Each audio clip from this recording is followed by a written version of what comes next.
Waheguru Ji Ka Khalsa, Waheguru Ji Ki Fateh. Welcome to the page of Optimistic Force.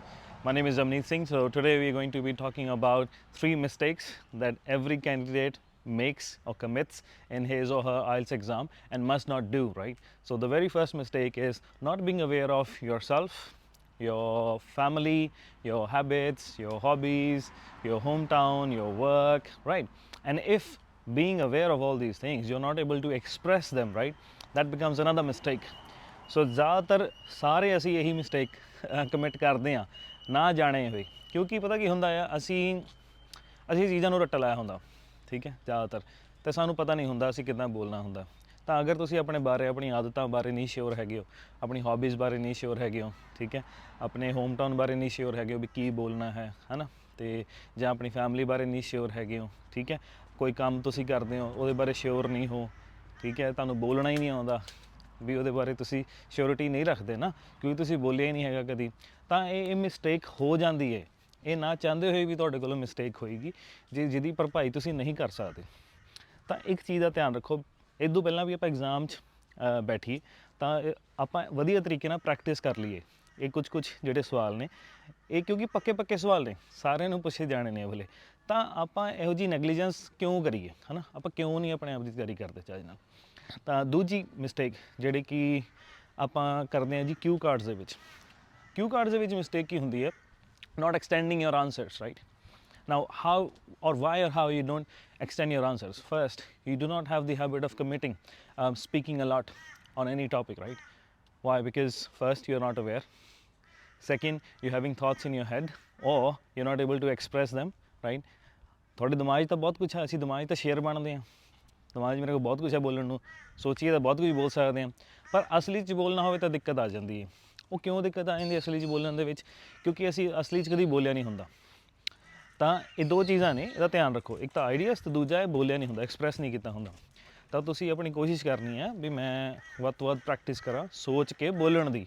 ਤਾਂ ਜੇ ਤੁਸੀਂ ਨਹੀਂ ਸੋਚ ਕੇ ਬੋਲਣ ਦੀ ਕੋਸ਼ਿਸ਼ ਕਰੋਗੇ, you will never be able to ace your cue cards, because in cue cards you and I know that we are supposed to speak for at least 2 minutes, and we can only speak for 2 minutes if we have first ideas in our head and then the ability to express those ideas as well.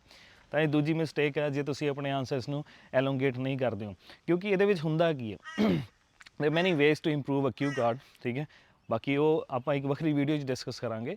ਪਰ ਜੇ ਤੁਸੀਂ ਆਪਣੇ ਕਿਊ card 'ਚ characters ਨਹੀਂ involve ਕਰ ਰਹੇ, time line ਨਹੀਂ ਦੱਸ ਰਹੇ, ਫੋਰ ਐਗਜ਼ਾਮਪਲ ਤੁਸੀਂ ਅਗਰ ਗੱਲ ਕਰਦੇ ਹੋ we talk about some object that you fixed, है ना, that some appliance you fixed or anything that you fixed, ठीक है, ਤਾਂ you talking about a wrist watch, ठीक ਹੈ, ਜਿਹੜੀ ਤੁਸੀਂ ਠੀਕ ਕੀਤੀ, ਤਾਂ ਤੁਸੀਂ ਉਹਦੇ ਵਿੱਚ ਅਗਰ ਦੱਸੋਗੇ ਨਹੀਂ ਵੀ ਰਿਸਟ ਵਾਚ ਤੁਹਾਨੂੰ ਕਿਹਨੇ ਦਿੱਤੀ, ਤੁਹਾਨੂੰ ਕਦੋਂ ਦਿੱਤੀ, ਹੈ ਨਾ, ਤੁਹਾਡੇ ਵਾਸਤੇ ਰਿਸਟ ਵਾਚ ਇੰਨੀ ਸੋਹਣੀ ਕਿਉਂ ਹੈ, ਇੰਨੀ ਨਿਆਮਾ ਕਿਉਂ ਹੈ ਨਾ, ਤਾਂ ਇਹਦੇ 'ਚ ਕੀ ਹੈ, ਕੈਰੈਕਟਰਸ, ਟਾਈਮ ਲਾਈਨ, ਰਾਈਟ, ਤੁਹਾਨੂੰ ਕਿੰਨਾ ਟਾਈਮ ਲੱਗਿਆ ਫਿਕਸ ਕਰਨ ਨੂੰ, how do you fixed it, ਇਹ ਸਾਰੀ ਚੀਜ਼ਾਂ ਨਹੀਂ ਇਨਵੋਲਵ ਕਰੋਗੇ ਆਪਣੀ ਸਪੀਕਿੰਗ ਦੇ ਵਿੱਚ, ਤਾਂ ਓਬਵੀਅਸਲੀ ਤੁਸੀਂ the examiner will grade you down.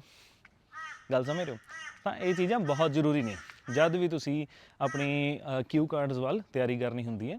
ਤਾਂ ਇਹ ਹੈਗੀ second most common mistake that everybody commits, and that is not elongating your answers, not extending your answers, ਠੀਕ ਹੈ। ਅੱਛਾ, ਹੁਣ ਤੀਜੀ ਮਿਸਟੇਕ ਇਹ ਆ ਵੀ ਤੁਹਾਨੂੰ ਨਹੀਂ ਪਤਾ ਚੱਲੇਗਾ।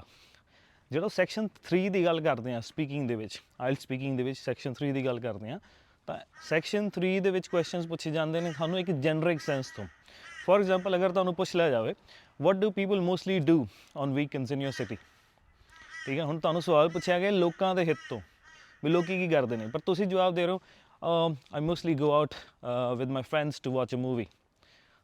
ਇਹ ਗਲਤ ਆ, ਕਿਉਂਕਿ ਤੁਹਾਨੂੰ ਨਹੀਂ ਪੁੱਛਿਆ ਵੀ ਤੁਸੀਂ ਕੀ ਕਰਦੇ ਹੋ, ਤੁਹਾਨੂੰ ਇਹ ਪੁੱਛਿਆ ਵੀ ਲੋਕ ਕੀ ਕਰਦੇ ਨੇ। So you have to frame your answers from a very generic sense. If you're giving answers from a very specific sense, from a very personal touch, that will be marked down, that will be considered incorrect, because this is the kind of mentality you need to have while speaking your section 1 answers, okay, before the cue card, right? Not in section 3. In section 3 you should be speaking mostly related to what people do, right? For example, you may say that students usually go out for their swimming classes or for their tennis classes or dance classes during the weekends, but if I talk about the adults, they're mostly found watching movies or exploring different places, because there are a lot of new picnic spots or eating spots that are mushrooming in this part of the city. Girls, that talk from a very generic sense in section 3 questions.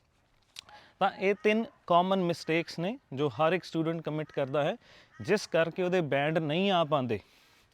ਹੁਣ let's say you are at a level of 6 or 6.5 or even 7, right? But you are struggling to achieve a 7, you're struggling to achieve a 6. Why does that happen?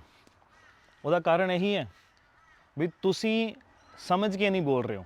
ਤੁਹਾਡਾ level ਹੈ, ਤੁਸੀਂ ਗਲਤੀਆਂ ਕਰ ਰਹੇ ਹੋ. ਤੁਸੀਂ ਹੋ ਸਕਦਾ ਤਿੰਨੋਂ ਇਹ ਗਲਤੀਆਂ ਕਰ ਰਹੇ ਹੋ ਸਕਦਾ ਤਿੰਨਾਂ 'ਚੋਂ ਕੋਈ ਇੱਕ ਗਲਤੀ ਕਰ ਰਹੇ ਹੋ, ਜਿਸ ਕਰਕੇ ਤੁਹਾਡੇ band score up to the mark ਨਹੀਂ ਆ ਰਹੇ ਜੋ ਆ ਸਕਦੇ ਸੀ. It's not because you don't have the skill set. No, you have the skill set, but you do not know how to answer the questions. So listen to the questions very carefully and then answers accordingly. Correct? So if this video helped you out, do like the video, share it with your friends, and make sure you subscribe the channel if you haven't already, right?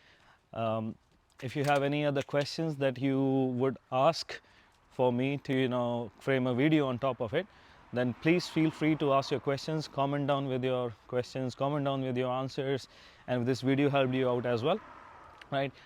Until then, see you in the next video. Bye.